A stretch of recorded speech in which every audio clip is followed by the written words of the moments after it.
Grabe, 1 year na pala yun. 1 year na nung nakipagsapalaran kami na magsimula ulit. Ngayon kapag napagkikwentuhan namin yung experiences namin, matatawa na lang kami.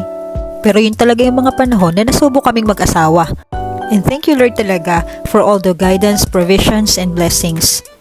We originally planned to take the student pathway sa Canada. Pero iba ang plan ni Lord for us. Akalain mo yung in-applyan ko dati na di ako pinansin, bigla akong kinontak after 1 year. Ay naku, huyo kayo sa akin ngayon. Char! O diba? Walang imposible talaga. Tuloy lang sa dasal at ibibigay ni Lord yan in His perfect time.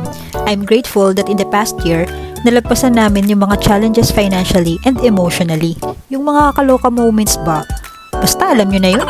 Naka-experience na rin kami ng winter, spring, summer, fall. Pak, ganun.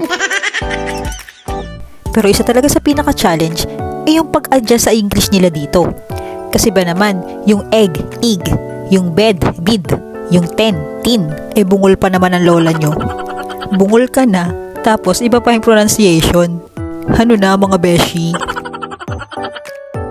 Seryoso na tayo. Napaka-bless namin at kahit wala kaming kamag-anak dito, ang daming mga kaibigan na tumulong sa amin.